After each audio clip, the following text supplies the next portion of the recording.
Hi everyone, this is Ann Klimmer and Stamper from StamperDog.com, and we've got a great little one-layer card that we're going to share a technique I'm calling creative sponging.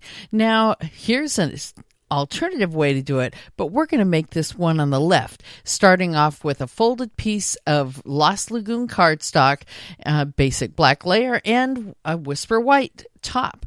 And on a spare piece of Whisper White, we're going to take a banner die that is just about 1/2 inches high, and we're going to cut it out of the spare piece of Whisper White cardstock, and then we're going to take a two-way glue pen and then just put a light strip, and I do mean light strip, of glue around it. Now, while that's drying, can I take a moment and just ask if you get any value out of this? If you like the project, be a friend, share it with your friends.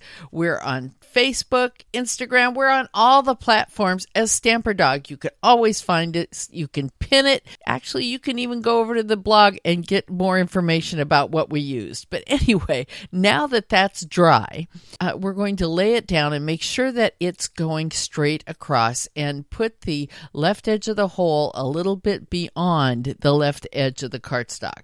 We're using Stampin' Up's new archival basic black ink here, and you could stamp it first, but this is the flower that we're using because it fits inside of that banner. So you could use a different size of the framelit and a different flower if you'd like, but this is the one we liked a lot. Now, I like to start off with the lightest color and a sponge dauber, and we're going to put that Daffodil Delight right there in the center. Got it? Just takes a few dabs and there it is.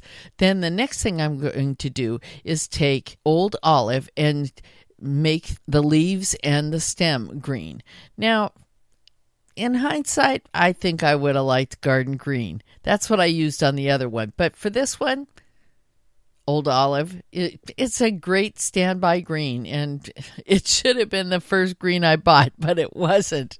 And that was a long time ago. Because I've been a demonstrator 17 years, and I've been buying Stampin' Up! Products even longer than that. Now, I used Cherry Cobbler because the Old Olive was so deep that I thought I should go with a really deep red. So we went with Cherry Cobbler and sponged that all the way around. Now, you notice I've got a different sponge dauber for each of the colors, and that's the way to do it. And then put a little label on, and you can keep them all separated.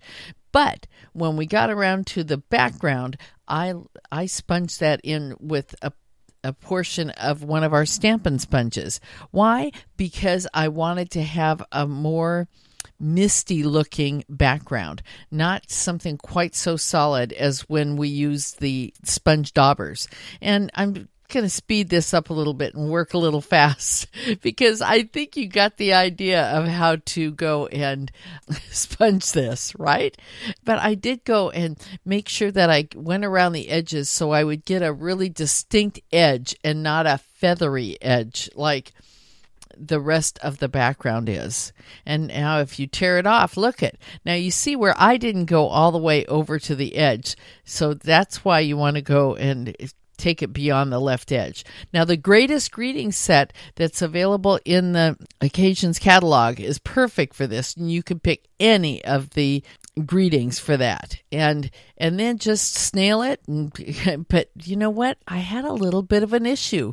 I think that the glue wasn't all the way dry so that it would be tacky and not wet, and it left a little bit of a mark. So Basic Pearls to the rescue. We're just going to rip off one of those strips and we're going to lay it down over that little issue.